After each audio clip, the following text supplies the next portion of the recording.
యేసువారు అనేక అద్భుతాలు చేశారు. మరి ప్రవక్త మొహమ్మద్ సల్లల్లాహు అలైహి వసల్లం వారు ఒక్క అద్భుతమైన చేశారా అనే ప్రశ్న కూడా సాధారణంగా క్రైస్తవ విశ్వాసులకు ఉంటుంది. యేసువారు అద్భుతాలు చేశారన్న విషయం వాస్తవం. ఈ విషయాన్ని ప్రపంచ క్రైస్తవులే కాదు, ప్రపంచ ముస్లింలు కూడా విశ్వసిస్తున్నటువంటి విషయమే. ఎందుకని ముస్లింలు విశ్వసిస్తున్నారు? క్రైస్తవులు ప్రచారం చేస్తున్నారనా? కానే కాదు. ఖురాన్ చెప్తుంది కాబట్టి నమ్ముతున్నారు. ఖురాన్లో సూరా ఆల్ ఇమ్రాన్ 3వ అధ్యాయం 49వ వాక్యంలో మరియం కుమారుడైన ఈసా అలైహిస్సలాం అల్లా ఆజ్ఞ ప్రకారంగా అల్లా సహాయంతో అద్భుతాలు చేశారని ఉంటుంది. ఈసా అలైహిస్సలాం మట్టితో పక్షి ఆకారంలో ఒక బొమ్మను తయారు చేసి దానిలో శ్వాసను ఊదితే అప్పుడుది అల్లా ఆజ్ఞతో పక్షి అయ్యేదని, అలాగే అల్లా ఆజ్ఞతో పుట్టుగుడ్డిని, కుష్టు రోగిని బాగు చేసేవాడని, ఇంకా అల్లా ఆజ్ఞతో మృతుడిని సహితం బ్రతికించాడని ఖురాన్ బోధిస్తుంది. ముస్లింలు నమ్ముతున్నారు. యేసువారు అంటే ఈసా అలైహిస్సలాం వారు అనేక అద్భుతాలు అల్లా సహాయంతో చేశారు. మరి ప్రవక్త ముహమ్మద్ సల్లల్లాహు అలైహి వసల్లం వారు ప్రవక్తే అయితే ఎందుకు అద్భుతాలు చేయలేదు?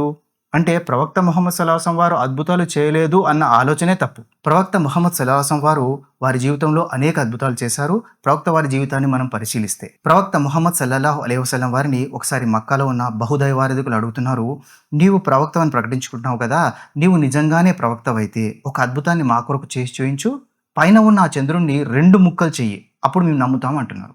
అప్పుడు ప్రవక్త ముహమ్మద్ సల్లల్లాహు అలైహి వసల్లం వారు అల్లా యొక్క సహాయంతో తన చూపుడు వేలుతో సైగ చేస్తారు. చంద్రుడు 2 ముక్కలుగా చీలిపోతుంది. అద్భుతం జరిగింది. ఈ ప్రస్తావన స్వయంగా ఖురాన్లో కూడా రికార్డ్ చేయబడింది. సూరా అల్ ఖమర్ 54వ అధ్యాయం 1వ వాక్యంలో మనం చూడొచ్చు. మక్కాలో ఉన్న ప్రజలందరూ చూస్తున్నారు. చూస్తుండగానే చంద్రుడు 2 ముక్కలుగా చీలిపోయింది. అక్కడ హీరా పర్వతం ఉంది. దానికి ఒకవైపున ఒక ముక్క, మరొక వైపున మరొక ముక్క చంద్రుని వారు చూస్తున్నారు. కేవలం మక్కా నగరంలో ఉన్న వాళ్ళే కాదు, మక్కా నగరం నుండి వ్యాపార నిమిత్తం ఇతర ప్రాంతాలకు వెళ్ళి తిరిగి వస్తున్న వారు కూడా దారి మధ్యలో ఆ దృశ్యాన్ని చూశారు. ఇలా చెప్పుకుంటూ వెళ్తే ఎన్నో అద్భుతాలు ఉన్నాయి. అలాగే మరొక సందర్భంలో ప్రవక్త సల్లల్లాహు అలైహి వసల్లం వారు మదీనాలో ఉన్నప్పుడు జంగే ఖందక్ సందర్భంలో ప్రవక్త సల్లల్లాహు అలైహి వసల్లం వారితో పాటు 1000 మంది సహచరులు కూడా ఉంటారు. వారికి భోజనం కోసం ఆహారం ఉండదు. 1 రోజు, 2 రోజులు, 3 రోజులు గడిచిపోతాయి. ఆకలిగా ఉంటారు. తినడానికి ఏమీ ఉండదు. ఆ సందర్భంలో ఆ విషయాన్ని గమనించినటువంటి జాబిర్ బిన్ అబ్దుల్లా రదియల్లాహు అన్హు సహాబీ వారు తన ఇంట్లో రొట్టెలు ఇంకా మాంసపు కూరను తయారు చేయించి ప్రవక్త వారికి కబురు పంపిస్తారు.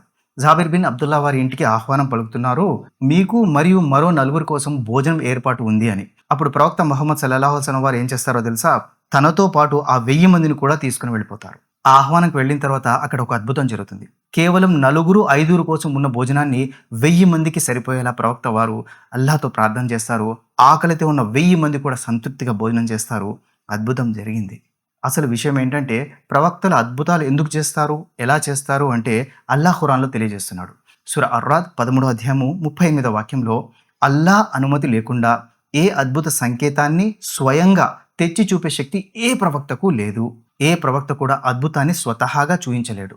అది ప్రవక్త ముహమ్మద్ సల్లల్లాహు అలైహి వసల్లం వారు కానివ్వండి, ప్రవక్త ఈసా అలైహిస్సలాం వారు కానివ్వండి, అల్లా ఆజ్ఞ లేకుండా ఎవరు కూడా స్వతహాగా అద్భుతాన్ని చూయించలేరు.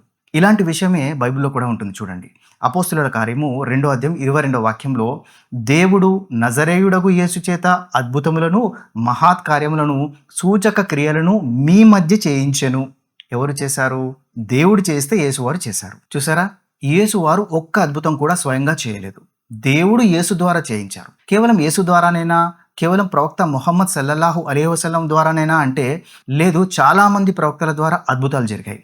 మోషే వారితో అద్భుతాలు జరిగాయి. మూసా అలైహిస్సలాం సముద్రాన్ని పాయలుగా చేశారు. చిన్న కాలువని కాదు, సముద్రాన్ని పాయలుగా చేశారు. ఎహెచ్కేల్ వారు అద్భుతాలు చేశారు. ఏలియా వారు అద్భుతాలు చేశారు. ఎలీషా వారు అద్భుతాలు చేశారు.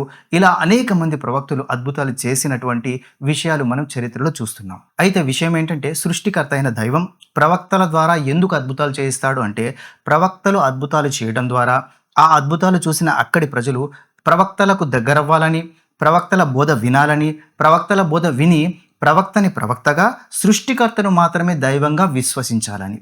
ఇలాంటి విషయమే బైబిల్లో ఉంటుంది. యోహాను సువార్త 6వ అధ్యాయం 11వ వాక్యంలో అక్కడ యేసువారు ఒక సూచన క్రియ చేస్తారు. ఆ సూచక క్రియను చూసిన అక్కడి మనుషులు యేసు చేసిన సూచక క్రియను చూచి నిజముగా ఈ లోకానికి రాబో ప్రవక్త ఈయనే అని చెప్పుకుంటారు. అద్భుతం చేసిన యేసువారిని ప్రజలు దేవుడు అని చెప్పుకున్నారా? లేదు, ప్రవక్త అని చెప్పుకున్నారు. అయితే ఈ అద్భుతాలన్నీ ప్రవక్తల కాలంలో జరిగాయి. మరి ఈ కాలంలో అంటే ప్రస్తుతం ఇప్పుడు మీరు అల్లా తరపున అద్భుతం చూడాలనుకుంటున్నారా? అయితే అద్భుతాలన్నిటిలోకెల్లా గొప్ప అద్భుతం ఈ ఖురాన్ గ్రంథం. 1400 సంవత్సరాలుగా ఒక చిన్న మార్పు చేర్పు లేకుండా భూమిపై ఉన్న ఏకైక దైవ గ్రంథం ఈ ఖురాన్ గ్రంథం. ఇది మానవులందరి కోసం అవతరించిన గ్రంథం. ఇది సత్య అసత్యాలను వేరు చేసి మనిషికి ఇహలోకంలో శాంతి మరియు పరలోకంలో మంచి స్థానం చూపించడానికి అవతరించిన గ్రంథం. ఖురాన్ గ్రంథం చిట్ట చివరి ప్రవక్త అయిన ప్రవక్త ముహమ్మద్ సల్లల్లాహు అలైహి వసల్లం వారిపైన అవతరించిన మహా అద్భుతం. కాబట్టి సాఫల్యం కోసం ఖురాన్ గ్రంథాన్ని తప్పకుండా చదవండి. అస్సలాము అలైకుం.